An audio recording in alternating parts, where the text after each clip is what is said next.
मेरा नाम अमित है। मेरे घर वालों ने मेरी दूसरी शादी करवा दी थी तो पत्नी का 10 साल का बेटा भी उसके साथ आया था।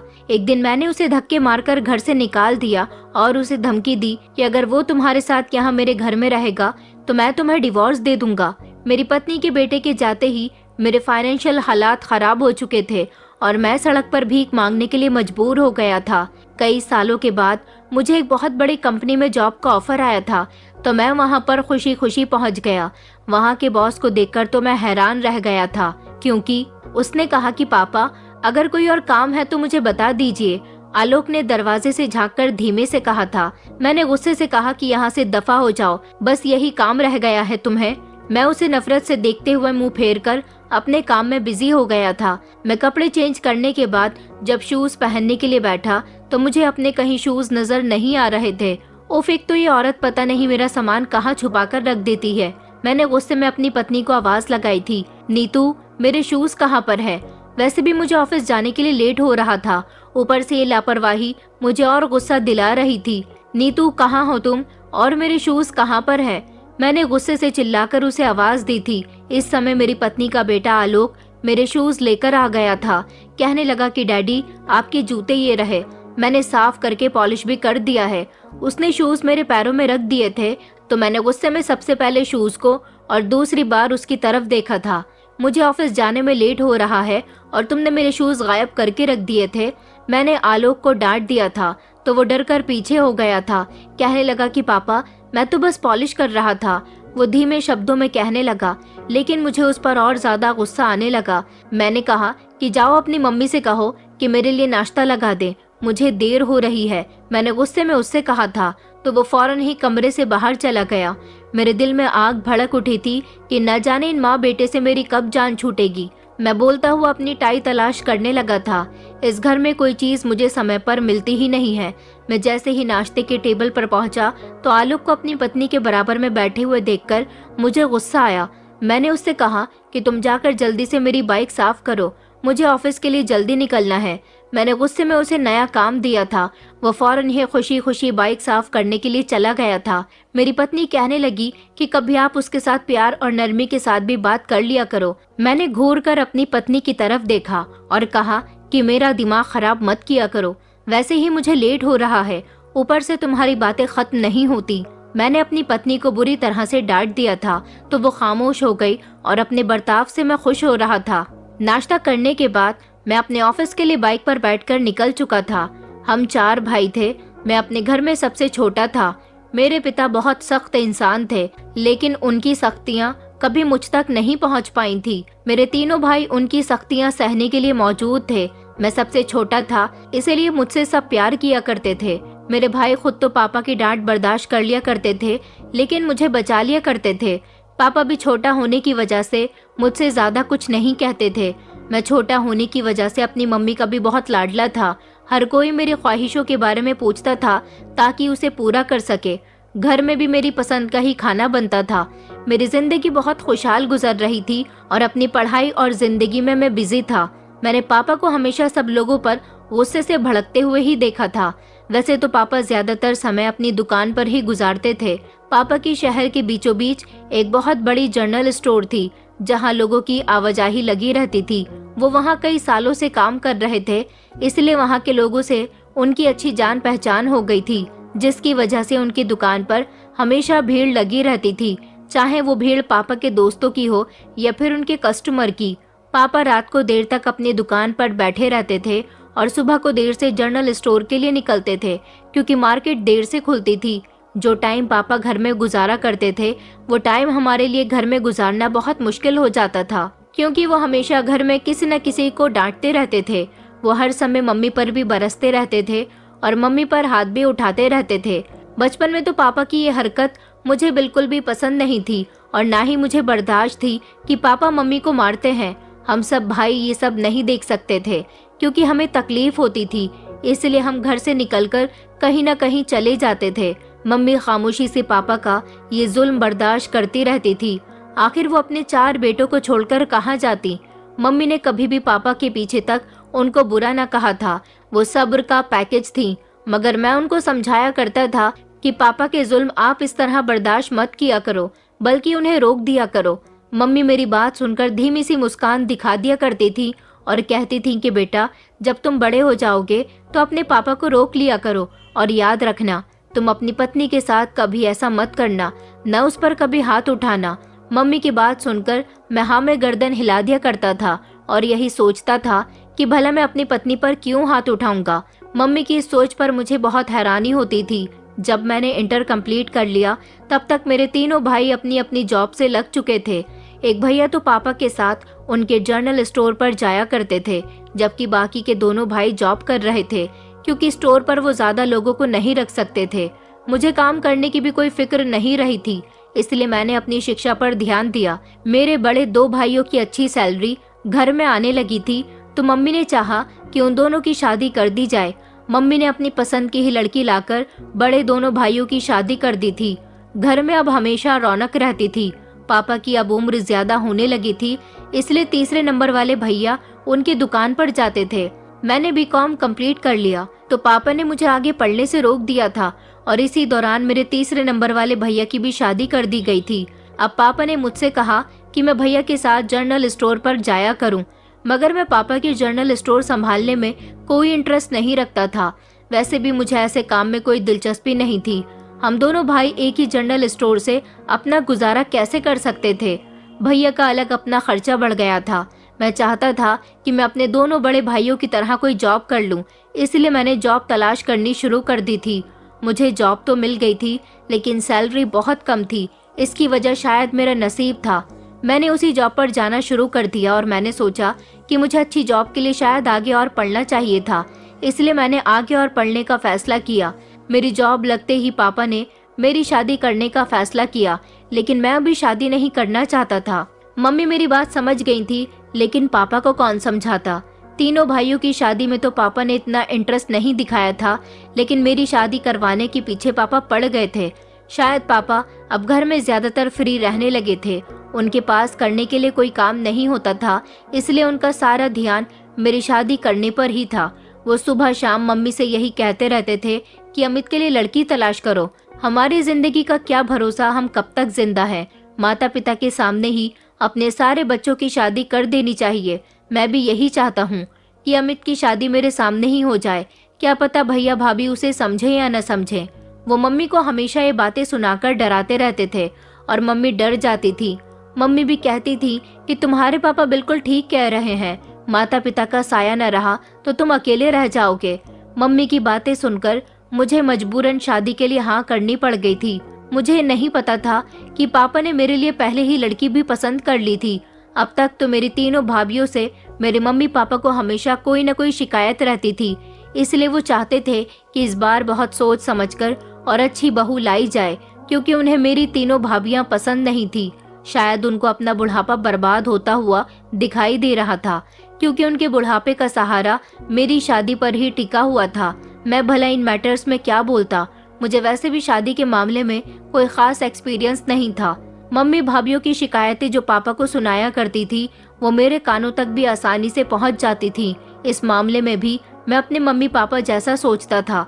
मैं चाहता था कि मेरी शादी किसी ऐसी लड़की से हो जो मेरे मम्मी पापा की सेवा करे और मेरी मम्मी को कभी शिकायत का मौका न दे। इस बार पापा ने हमारे मोहल्ले की एक लड़की को मेरे लिए पसंद किया था। हालांकि मेरी तीनों भाभियां अलग अलग शहरों से आई हुई थी। पहली बहुओं का बर्ताव देखकर अब वो करीब की ही और जानी पहचानी लड़की को अपने घर की बहू बनाने जा रहे थे। शायद ये लड़की अब मेरी तीनों भाभियों से बेहतर निकले, उनको ये उम्मीद थी। मैंने इस फैसले का हक उनको दिया था कि वो किससे मेरी शादी करवाएं, इसलिए खामोशी से उनके फैसले पर अपना सर झुका दिया था और उन्होंने मुझसे 6 साल बड़ी लड़की की शादी मेरे साथ करवा दी थी। स्नेहा के साथ मेरी जिंदगी की स्टार्टिंग बिल्कुल भी अच्छी नहीं हुई थी और ना ही मैं उसके साथ खुश था, क्योंकि इस घर में आने से पहले ही उसके दिल में मेरे मम्मी पापा के खिलाफ शिकायतें आने लगी थी, जो उसने पहले दिन ही मेरे सामने रख दी थी। उसने एक रात भी सब्र नहीं किया था। मैं हैरान होकर उसकी शिकायतें सुनने पर मजबूर हो गया था। उसने कहा कि तुम्हारी मम्मी को पहले मेरी याद नहीं आई जब वो तुम्हारे दूसरे नंबर वाले भाई का रिश्ता तय कर रही थी। वो तो मेरी ही उम्र का था। अब जब तुम्हारी बड़ी भाभियों ने तुम्हारी मम्मी को मजा चखाया तब उनको मेरी याद आई है। तुम तो मुझसे उम्र में 6 साल छोटे हो। पूरा मोहल्ला मजाक बना रहा था। वो अपने दिल की भड़ास निकाल रही थी और मैं चुपचाप नजर झुकाकर बैठा हुआ था। उसकी बात कड़वी थी, लेकिन वो बिल्कुल ठीक कह रही थी। ऐसा तो हुआ था क्योंकि हमारे मोहल्ले के लोगों ने कहा था कि मोहल्ले में स्नेहा जैसी पढ़ी लिखी लड़की मौजूद है, तो आपको उसे अपने किसी बेटे के लिए उसे अपने घर की बहू बना लेना चाहिए। मैंने उसे समझाया था कि प्लीज तुम मेरे मम्मी पापा को समझने की कोशिश करना, हमेशा उनकी इज्जत करना। मैं अपनी मम्मी पापा को लेकर बहुत सीरियस हूँ। मेरी बात सुनकर वो भड़क उठी थी और कहने लगी, तुमने क्या इसीलिए मुझसे शादी की है? अगर यही बात है तो तुम मुझे छोड़ सकते हो। मैं यहाँ तुम्हारे लिए आई हूँ, तुम्हारे माता पिता के लिए नहीं। आइंदा मुझसे कभी कोई उम्मीद मत करना, और अगर मुझसे उम्मीद लगानी है तो उम्मीद पूरी होने से पहले ही मुझे छोड़ सकते हो। मैंने कहा, मैंने तुम्हें छोड़ने के लिए तो तुमसे शादी नहीं की है। मैंने बड़ी मुश्किल से अपने मुंह से शब्द बाहर निकाले थे। मेरी बात पर वो उठकर खड़ी हो गई और कहने लगी कि मैं सिर्फ इतना कहना चाहती हूँ कि मुझसे कोई उम्मीद मत रखना, और गुस्से से चलती हुई बाथरूम की तरफ चली गई थी। मैं अपना सर पकड़कर बैठ गया था। मैं अपने मम्मी पापा के सामने बेहद शर्मिंदा हो रहा था। पहले ही बड़ी सारी भाभीियों ने तो फिर भी ऐसा नहीं किया था जैसा मेरी पत्नी कर रही थी। वो लोग अपनी हद में रहती थी। मेरी पत्नी तो हद से ज्यादा बदतमीज थी। मैं जो अपने भाइयों के सामने कई बार ये बात कह चुका था कि अपनी पत्नियों को आपके कंट्रोल में रखना चाहिए, अब मैं अपने तीनों ही भाइयों और उनकी पत्नियों से नजर मिलाने के काबिल नहीं रहा था। मेरी पत्नी अपनी मर्जी के मुताबिक हर काम करती थी, यहाँ तक कि वो घर के किसी भी काम को हाथ नहीं लगाती थी। पता नहीं क्यों वो मेरी मम्मी से बहुत जलती थी। उनसे हमेशा अपनी नफरत जाहिर करती रहती थी। उनको छोटी छोटी बात पर जवाब देकर चली जाती थी। उसकी इस हरकत से मेरी मम्मी मेरी तीनों भाभीियों के आगे शर्मिंदा होकर रह जाती थी। मम्मी, जिनके दिमाग में हमेशा यही रहता था कि स्नेहा को अपनी फेवरेट बहू मानकर वो मेरी बाकी तीनों भाभीियों को जलाएंगी, मगर उनके वो सारे अरमान धरे के धरे रह गए थे। बाकी भाभियां कब तक बर्दाश्त करती, इसलिए उन्होंने भी आवाज निकालनी शुरू कर दी थी। उन्होंने अपने पतियों से कहा कि या तो स्नेहा भी घर के काम करेगी या फिर सब अपना अपना किचन अलग कर लेंगे। मम्मी पापा घर की एक कंडीशन देखकर परेशान हो गए थे। खाना बनाना अलग अलग हो जाएगा तो माता पिता किस किस के हिस्से में आएंगे, उनकी देखरेख कौन करेगा, उनका ख्याल कौन रखेगा। मैं कभी नहीं चाहता था कि मेरे पेरेंट्स को ऐसी कंडीशन का सामना करना पड़े, मगर हम उस कंडीशन तक पहुंच चुके थे जहां वो समय आ गया था कि माता पिता किसके हिस्से में आने हैं। मैं तो यही चाहता था कि मेरे माता पिता मेरे साथ रहें, मैं उनका हमेशा ख्याल रखूंगा। लेकिन मेरी पत्नी तो उनसे ढंग से बात भी नहीं करती थी। उनको खाना कैसे देती, इसलिए मैं खामोश होने पर मजबूर था। फिलहाल ऐसे मौके पर बड़े भैया बोल पड़े थे। उन्हें मम्मी पापा की फिक्र हुई थी। उन्होंने कहा कि मम्मी पापा हमारे साथ रहेंगे, तो दूसरे नंबर वाले भैया कहने लगे कि हमारे साथ रहेंगे। उसके बाद तीसरे नंबर वाले भैया कहने लगे कि नहीं, मम्मी पापा मेरे साथ रहेंगे। वो तीनों ही जोश से बोल रहे थे, लेकिन इन तीनों को देखकर मेरी भी हिम्मत हो रही थी कि मैं कहूँ कि नहीं, मेरे माता पिता किसी के साथ नहीं रहेंगे, वो सिर्फ मेरे साथ रहेंगे। मेरे माता पिता मुझ पर कोई बोझ थोड़ी हैं। वो लोग भी कुछ ऐसा ही कह रहे थे। इतने में ही मेरी मम्मी बोल पड़ी और कहने लगी कि बेटा, अभी हम तुम पर बोझ नहीं है, लेकिन बाद में हम तुम्हें बोझ लगने लगेंगे। जब एक की बहू लगातार हमें खाना बनाकर खिलाएगी तो हम बोझ ही बन जाएंगे। मम्मी की बात भी बिल्कुल ठीक थी। एक ही बहू लगातार अगर उनको खाना बनाकर खिलाएगी तो उसको ऐतराज होगा कि बाकी तो आराम से अपनी जिंदगी गुजार रही है और सास ससुर उसके हिस्से में आ गए। फिर फैसला हुआ कि ठीक है, फिर एक हफ्ते का कर लेते हैं। बड़े भैया ने फैसला किया कि चारों ही भाइयों के साथ मम्मी पापा एक हफ्ते खाना खाया करेंगे। ये सब सुनकर मैं हैरान हो गया था, क्योंकि मुझे ये सब अच्छा नहीं लग रहा था। मैं अपने माता पिता का बंटवारा नहीं करना चाहता था। मेरा बस चलता तो मैं अपने माता पिता को हमेशा अपने ही पास रखता, लेकिन मेरा बस ही तो नहीं चलता था। स्नेहा तो बात बात पर मुझसे झगड़ा करती थी और बार बार मुझसे डाइवोर्स की मांग करती थी। मैं नहीं चाहता था कि अपनी शादीशुदा जिंदगी बर्बाद करूं, इसलिए मैं मजबूरी में उसको बर्दाश्त कर रहा था। लेकिन उसका बिहेवियर दिन ब दिन बिगड़ता चला जा रहा था। घर के सारे ही लोग फैसला करने में बिजी थे, जबकि मेरी पत्नी खामोशी से बैठी हुई थी, जैसे उसे तो किसी की कोई परवाह ही नहीं थी। मैं ऐसी बदतमीज औरत अपनी जिंदगी में शामिल नहीं करना चाहता था। ये फैसला ही मेरे मम्मी पापा ने मेरे लिए किया था, जिस पर मैं बेहद मजबूर हो चुका था। मैं बहुत बड़ी मुसीबत में फंस चुका था।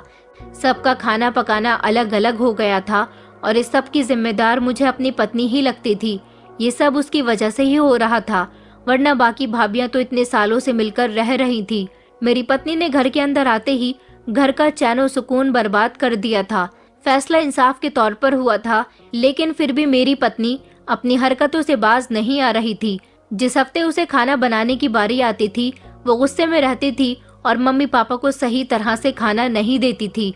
अगर उससे कुछ कहो तो मुझसे कहती कि तुम्हारी मम्मी को ही मेरे हाथ का खाना पसंद नहीं आता, वो हर खाने में कमी निकाल देती हैं। छोटी सी शिकायत करने पर भी वो बराबर से जवाब देती थी। वो मुझे हमेशा ही अपने से छोटा समझती थी और ये भूल जाती थी कि मैं अब उसका पति था और मेरी इज्जत करना उसका कर्तव्य था। मैंने कहा कि सिर्फ एक हफ्ते की ही तो बात है, तो मम्मी पापा के लिए ठीक से और अच्छा सा खाना बनाया करो। ये क्या उल्टा सीधा बनाकर रख देती हो? एक हफ्ते के बजाय तुम हर दिन तो अपनी मर्जी का खाना बनाती हो। मैं अपनी पत्नी को समझाने के अलावा और कुछ नहीं कर सकता था। खाना अपने हाथ से तो नहीं बना सकता था, लेकिन वो मेरी बात को एक कान से सुनकर दूसरे कान को निकाल दिया करती थी। मुझे लगता था कि वो सब कुछ जानबूझकर कर रही है। कभी तो वो खाने में नमक तेज कर देती थी तो कभी मिर्ची तेज कर देती थी। मम्मी भी उसे साफ कह दिया करती थी, जिससे उसका मूड खराब हो जाता था। मम्मी पापा भी मुझे बुरी तरह से डांटते रहते थे और कहते थे कि तुम अपनी पत्नी के गुलाम हो। हालांकि इस सब में मेरा कोई कसूर नहीं था। दिन ब दिन हमारे झगड़े बढ़ते जा रहे थे, क्योंकि मेरे दिमाग में ये बात बैठ गई थी कि हमेशा अपनी पत्नी की वजह से मुझे अपने मम्मी पापा के सामने शर्मिंदगी का सामना करना पड़ता है। मैं स्नेहा को समझाता तो वो मुझसे लड़ाई करने लगती थी और डाइवोर्स मांगती थी। मामला मेरे हाथ से निकलता जा रहा था। एक दिन जब हमारा झगड़ा बहुत बढ़ गया तो मुझे भी गुस्सा आ गया और मैंने उस पर हाथ उठा दिया। स्नेहा इस बात पर हैरान रह गई। उसने कहा कि तुम्हारी हिम्मत कैसे हुई मुझ पर हाथ उठाने की। 1 मिनट खामोश होने के बाद वो मुझसे बेहद झगड़ने लगी थी और उसने भी मुझ पर हाथ उठा लिया था। मैं उसकी इस हरकत पर हैरान रह गया था। मेरी मम्मी ने तो कभी पापा पर हाथ नहीं उठाया था, हालांकि पापा उन्हें बहुत मारते थे। वो तो चुपचाप रोती रहती थी। आज मेरे पापा ऐसे समय में मेरी मम्मी की बहुत इज्जत कर रहे थे। अगर मम्मी दिन को रात कहती तो पापा भी रात ही कहा करते थे। मम्मी की खातिर तो वो अपने बहू बेटे को भी डांट दिया करते थे, लेकिन मेरी पत्नी तो मुझ पर ही हाथ उठा रही थी। उसने घूंसों और लातों से मुझ पर हमला किया। ये सब मेरी बर्दाश्त से बाहर हो गया। मैंने बड़ी मुश्किल से खुद को उससे बचाया। उसके दिल में मेरे लिए थोड़ी भी इज्जत नहीं थी। मैंने उसको कंधों से पकड़कर कमरे से बाहर धक्का दे दिया था और उसी समय डाइवोर्स देकर उसे घर से निकाल दिया था। मम्मी पापा सभी लोग हैरान रह गए थे, लेकिन मेरा उसके साथ गुजारा करना बहुत मुश्किल हो गया था और गुस्से से घर से बाहर निकल गया था। उसके जाने के बाद मेरी जिंदगी में जैसे कुछ सुकून आ गया था। मैं जो हमेशा मम्मी पापा और स्नेहा के बीच पिसता रहता था, वो दौर अब खत्म हो चुका था। मम्मी पापा का खाना तो मम्मी भैया भाभी की जिम्मेदारी था, लेकिन अब मुझे कौन खाना देता? लेकिन मेरे पास इसका कोई रास्ता नहीं था। मैं दूसरी शादी नहीं करना चाहता था। बड़ी मुश्किल से स्नेहा से मेरी जान छूटी थी। उसने मेरा दिल इतना दुखा दिया था कि अब मैं अपनी जिंदगी में किसी दूसरी औरत को शामिल नहीं कर सकता था। आखिर उसने मुझे बर्बाद करने के अलावा मुझे दिया ही क्या था? हमेशा शिकायतें और बदतमीजी। मेरे हिस्से में तो कुछ भी अच्छा नहीं आया था। स्नेहा बहुत बदतमीज औरत थी, जिसने मेरी जिंदगी को पूरी तरह से खराब करके रख दिया था। स्नेहा के मेरी जिंदगी से चले जाने के बाद मैंने अकेले ही रहने का फैसला कर लिया था। अब मैं जॉब से आने के बाद अपना सारा टाइम अपने माता पिता के साथ स्पेंड किया करता था। वो भी खुश हो जाते थे और मुझे भी उनके साथ अच्छा लगता था। मैं भी उनके साथ ही खाना खा लिया करता था और अपनी कमाई अपनी मम्मी के हाथ में रख दिया करता था, जिससे वो भी खुश हो जाती थी। अब मेरी जिंदगी सिंपल तरीके से गुजर रही थी और मैं खुद को बहुत हल्का फुल्का महसूस करने लगा था। मम्मी पापा ने मुझे दोबारा शादी के लिए कहा था, लेकिन मैंने साफ इनकार कर दिया। स्नेहा के साथ गुजारे समय ने मेरा दिल और दिमाग दोनों ही आउट कर दिया था। मैं किसी भी औरत को अपनी जिंदगी में शामिल करने के बारे में सोच भी नहीं सकता था। पहले ही मैं मम्मी पापा की बात मानकर बहुत पछताया था। उनकी पसंद और मर्जी से अपने से 6 साल की बड़ी लड़की से शादी करके उसके साथ जिंदगी गुजारने की पूरी कोशिश की थी, मगर मेरे हाथ में कुछ नहीं आया था। इसलिए मैं अकेला ही अच्छा था। मेरी और स्नेहा की डाइवोर्स को 4 साल पूरे हो गए थे, तो मुझे दूसरी शादी करनी ही पड़ी थी।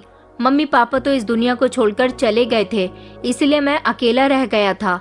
भैया भाभी का सहारा तो मेरे पास था, मगर मेरा साथ उनमें से कोई भी कब तक दे सकता था। आखिरकार तीनों भाइयों ने अपने अपने घर भी अलग कर लिए थे। पापा का घर बेच दिया गया था। चारों भाइयों को अपना अपना हिस्सा मिल गया था। मैंने अपने हिस्से से जमा पूंजी जोड़कर एक छोटा सा घर खरीद लिया था, मगर अकेले ही जिंदगी गुजारने लगा। लेकिन खाने पीने और बाकी कामों में मुझे परेशानी का सामना करना पड़ रहा था। भाभीियों ने मुझ पर जोर दिया कि मुझे शादी कर लेनी चाहिए। सच बात ये थी कि मम्मी पापा के गुजरने के बाद मुझे भी अकेलापन परेशान करने लगा था। इसलिए मैंने उनसे कहा कि ठीक है, तो फिर मैं शादी करने के लिए तैयार हूँ। मेरी भाभी ने अपनी जान पहचान की एक लड़की के साथ मेरा रिश्ता पक्का कर दिया था। उसकी भी दूसरी शादी थी। इस बात पर मुझे कोई एतराज नहीं था। मैंने हाँ कर दी थी क्योंकि मुझे एक ऐसी लाइफ पार्टनर की जरूरत थी जो मेरे घर को घर समझे।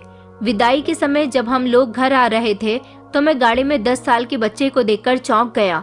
मैंने अपनी पत्नी के कान में धीमे शब्दों में पूछा कि ये कौन है। वो भी धीरे से कहने लगी कि ये मेरा बेटा है। ये बात पहले ही तय हो गई थी कि ये शादी के बाद मेरे साथ ही रहेगा। ये बात सुनते ही मुझे बहुत गुस्सा आया, क्योंकि मुझे तो इस बारे में किसी ने कुछ नहीं बताया था। मैंने तो बस इतना सुना था कि मेरी होने वाली पत्नी की डिवोर्स हो चुकी है और उसका पहला पति मर गया है।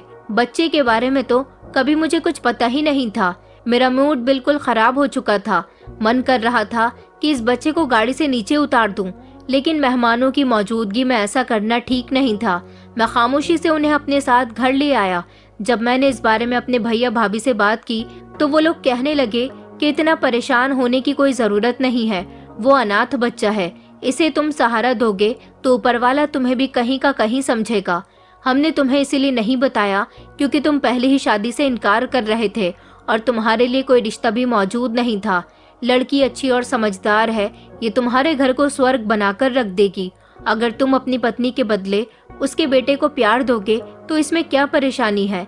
इस बच्चे का उसकी माँ के अलावा कोई नहीं है। भैया भाभी तो मुझे समझाकर वहाँ से चले गए थे और मैं उनकी चालाकी पर परेशान था। सबने मिलकर मुझे अच्छा बेवकूफ बनाया था।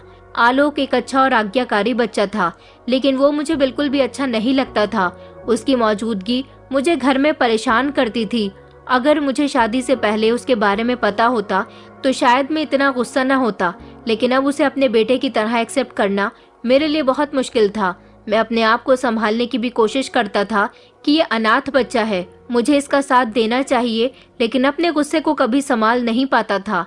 मेरी पत्नी मेरी आंखों के सामने ही अपने बेटे को प्यार करती थी। ये बात मुझे सबसे ज्यादा बुरी लगती थी। मैं चाहता था कि अब जो औरत मेरी जिंदगी में आए वो सिर्फ मुझ पर और मेरे घर पर ही ध्यान दे, ना कि अपना 10 साल का बेटा साथ लेकर आए। मगर मैं कुछ नहीं कर सकता था। मेरे साथ एक बार फिर से धोखा हो गया था। मैंने अपनी जिंदगी में औरत के साथ सुकून कभी नहीं पाया था और अब मुझे लगता था कि आगे मुझे कभी और भी सुकून नहीं मिल सकेगा। शायद मेरा भाग्य ही खराब था। मेरी पत्नी नीतू ने पहले दिन ही अपने बेटे का इंट्रोडक्शन मुझसे करवा दिया था। उसको बताया था कि ये तुम्हारे पापा हैं। आलोक बार बार मेरे पास आने की कोशिश करता था और मेरा हर काम करने की कोशिश करता था। शायद वो चाहता था कि मैं उससे प्यार करूं, उसे पिता बनकर दिखाऊं, लेकिन ये सब कुछ मैं नहीं कर सकता था। वो जब भी मेरे नजदीक आता मुझे न जाने क्यों चिढ़ महसूस होती थी और मैं उसे डांट देता था। मैं कभी भी उसे अपने बेटे की जगह नहीं देना चाहता था, क्योंकि वो मेरा बेटा नहीं था, बल्कि वो मेरी पत्नी के पहले पति की संतान था और उसके लिए मेरे दिल में बिल्कुल जगह नहीं थी। मैंने शुरू से ही सोच रखा था कि मैं अपनी दूसरी पत्नी को हमेशा दबाकर रखूंगा।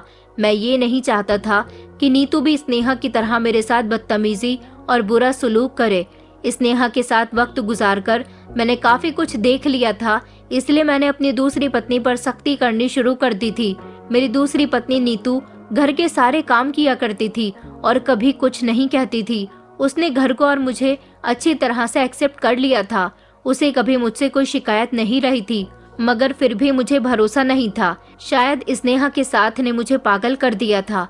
मैं नीतू पर भरोसा करने के लिए तैयार नहीं था। मैं उसके हर काम पर नजर रखता था। अगर काम में छोटी सी भी गलती हो जाती तो मैं उसे फौरन डांट दिया करता था और वो खामोशी से मेरी डांट सुनती रहती थी। उसने अपने गरीब माता पिता के घर में बहुत परेशानी भरी जिंदगी गुजारी थी और फिर उसे ससुराल भी अच्छी नहीं मिली थी। उसके पति ने उसे डाइवोर्स देकर घर से निकाल दिया। फिर से वो अपने माता पिता के घर में आ गई। उसकी दोबारा शादी हुई तो अब मैं उसके साथ जुल्म कर रहा था।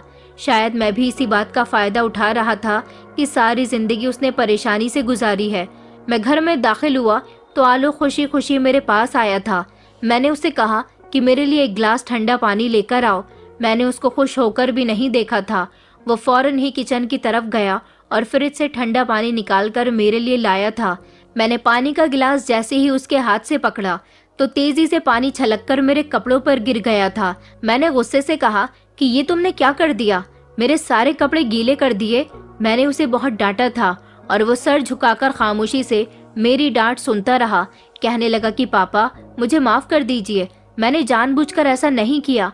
उसकी माफी सुनकर मैं 1 मिनट के लिए खामोश हो गया। मैंने कहा जाओ यहाँ से, मुझे तुम्हारी शक्ल भी नहीं देखनी। वो फौरन ही कमरे से बाहर चला गया था। मुझे तो अफसोस भी नहीं था कि मुझे इस छोटे से बच्चे पर इतना गुस्सा नहीं करना चाहिए, मगर फिर भी उसे देखते ही मेरा गुस्सा बाहर आ जाता था। थोड़ी ही देर में उसकी माँ आ गई थी और कहने लगी कि क्या हुआ है आपको, आप क्यों चिल्ला रहे थे। मैंने कहा कि तुम्हारे लाडले बेटे ने मेरे सारे कपड़े गीले कर दिए। ये बात सुनकर उसको भी गुस्सा आया था और उसने अपने बेटे को डांट लगाई कि ध्यान से काम किया करो आलोक, तुमने पापा के सारे कपड़े खराब कर दिए। उस बेचारे ने चुपचाप अपनी माँ की भी डांट सुन ली थी। उसने एक शब्द भी नहीं कहा और खामोशी से कमरे से निकल गया था। आलोक जितना खामोश था उतना ही मेरा गुस्सा बढ़ता जा रहा था। वो मेरी खातिर में कोई कमी नहीं आने देता था, मगर मुझे उसकी खातिरदारी बिल्कुल भी अच्छी नहीं लगती थी। वो मेरे आगे पीछे फिरता रहता था और मेरे सारे काम करता था। कभी मेरे शूज पॉलिश कर देता तो कभी मेरे कपड़े प्रेस कर दिया करता था।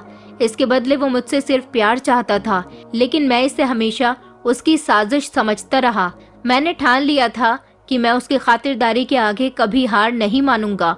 उसको हमेशा इसी तरह से डरा धमका कर रखूंगा ताकि वो दोनों माँ बेटा मुझसे फ्री होकर मेरी जिंदगी को नर्क न बना दे। वो छोटी मोटी गलती भी करता था तो मैं उसकी बात पकड़कर उसे बड़ा बना दिया करता था और अपनी पत्नी से हर बार यही कहता था कि तुम इसे हमारे घर से निकाल क्यों नहीं देती।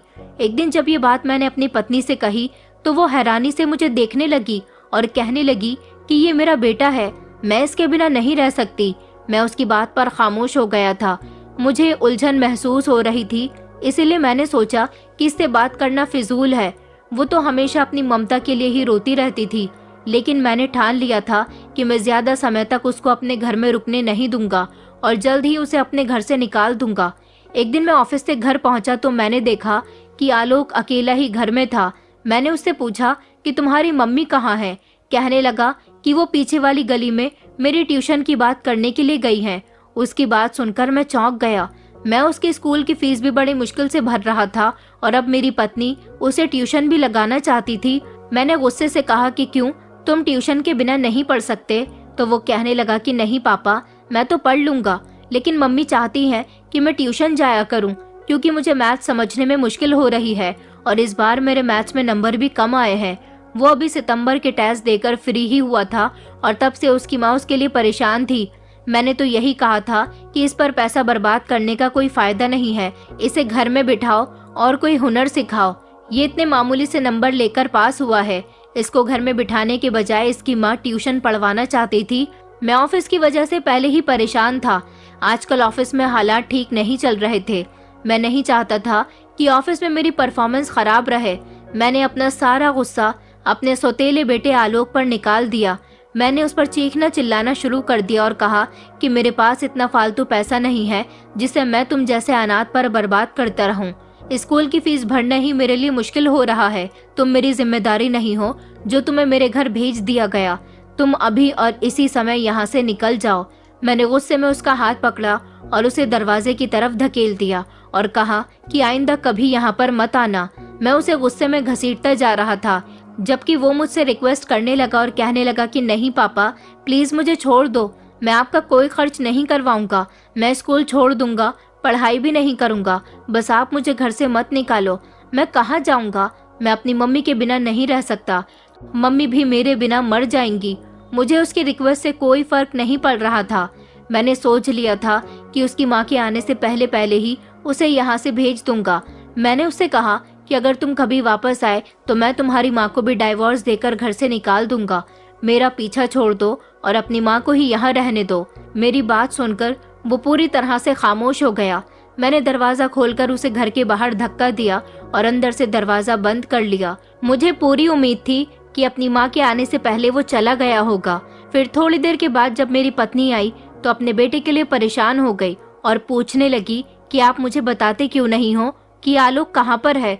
उसे तो मैं घर पर ही छोड़कर गई थी। वो पूरे घर में पागलों की तरह घूम रही थी। मैंने उसे आलोक के बारे में कोई खबर नहीं दी थी। मैंने कहा मुझे क्या पता कि तुम्हारा बेटा कहाँ गया है, होगा इधर ही कहीं। मेरी बात पर वो दोबारा उसे ढूंढने के लिए चली गई और परेशान होते हुए कहने लगी कि ऐसे तो वो कभी कहीं नहीं जाता।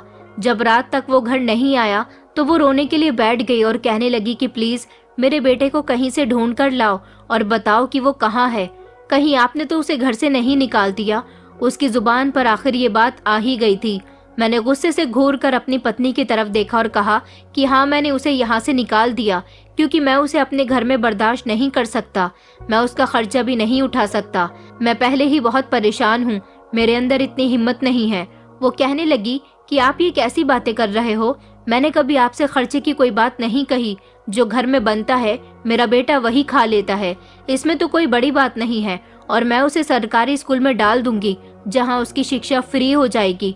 ट्यूशन भी बस में उसे कुछ समय के लिए ही डाल रही थी। मैंने कहा कि खामोश हो जाओ, मैं कुछ नहीं जानता, बस मैंने जो कहा है उसी पर ध्यान दो। अगर तुमने उसे यहाँ दोबारा लाने की कोशिश की तो मैं तुम्हें भी इस घर से निकाल दूंगा। मैंने अपनी बात साफ साफ कही और मैं उठकर खड़ा हो गया था।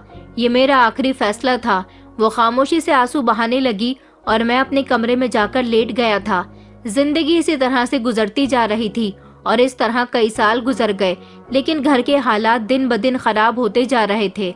एक दिन ऐसा भी हुआ कि मेरी नौकरी चली गई। मेरी नौकरी ही मेरा इकलौता सहारा थी। मैं बहुत परेशान रहने लगा था। जिस दिन मेरी नौकरी गई और मैं घर के अंदर दाखिल हुआ तो मेरी पत्नी मेरी परेशानी फौरन समझ गई, मगर वो खामोश रही। वो मुझसे कोई बात नहीं करती थी।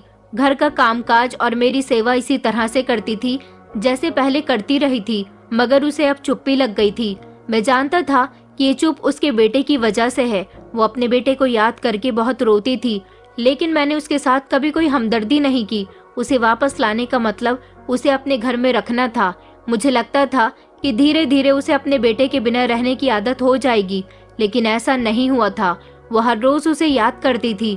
मैंने नौकरी के लिए बहुत कोशिश की थी, लेकिन मुझे कहीं नौकरी नहीं मिली। न जाने मेरी किस्मत में इतनी परेशानी क्यों आ गई थी। मेरी पूरी जिंदगी अब ऐसी परेशानियों में ही कट रही थी। पैसे की तंगी मुझसे बिल्कुल बर्दाश्त नहीं हो रही थी। घर का खर्च बहुत मुश्किल हो रहा था। ऊपर वाले ने मुझे संतान भी नहीं दी थी। मैं डिप्रेशन में जाने लगा था। न जाने मेरी जिंदगी से तकलीफ और परेशानी कम क्यों नहीं होती थी। मैं अपने भाइयों से भी कई बार पैसे उधार लेकर आ चुका था, क्योंकि घर का गुजारा तो जैसे तैसे करना ही था। वैसे तो मेरी पत्नी कोई फरमाइश नहीं करती थी और न ही कभी मैंने उसकी किसी ख्वाहिश को पूरा किया था, लेकिन खाना तो जरूरी था और अब तो खाने के भी लाले पड़ गए थे। भैया मुझे कब तक उधार देते, उनका अपना भी परिवार था। अब उन्होंने मुझसे अपना हाथ खींच लिया था, ये कहकर कि अब हमारा भी परिवार है, बच्चे जवान हो गए हैं, हमें अपने बच्चों का भी देखना है। मैंने तभी से अपने भाइयों के यहाँ जाना छोड़ दिया था। जब मुझे कोई मजदूरी मिलती तो मैं मजदूरी भी कर लिया करता था, और जब सड़क पर काम न मिलता तो मैं सड़क पर भीख मांगने के लिए मजबूर हो जाता था, क्योंकि मुझसे अब मजदूरी नहीं होती थी। अब मेरी वो उम्र न रही थी।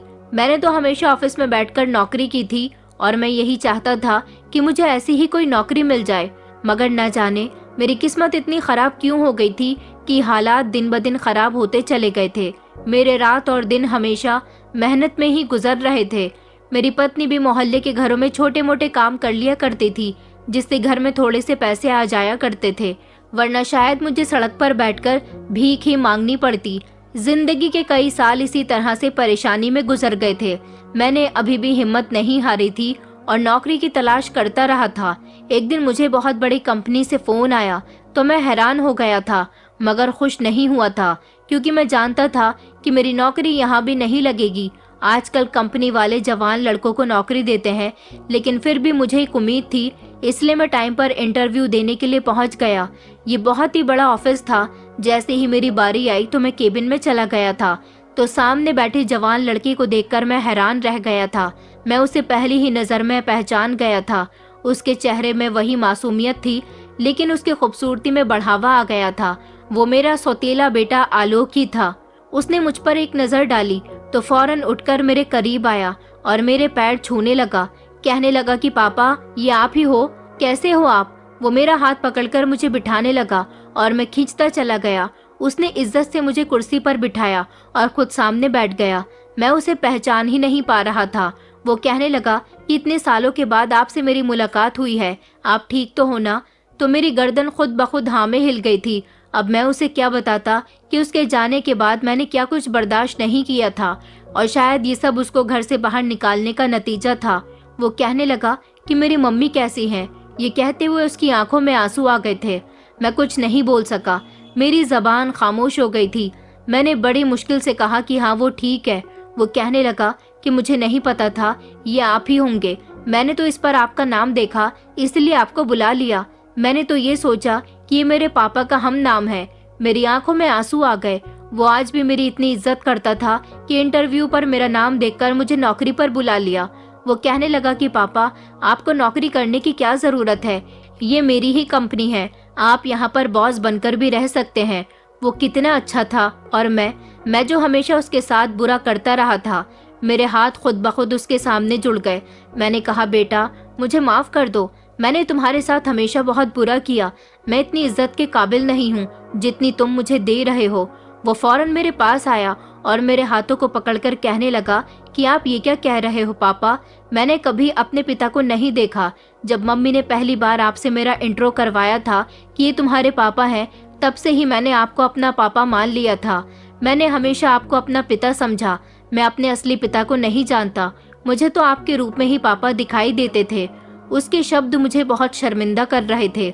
मैंने एक बार भी उसे अपनी सगी औलाद की तरह नहीं समझा था।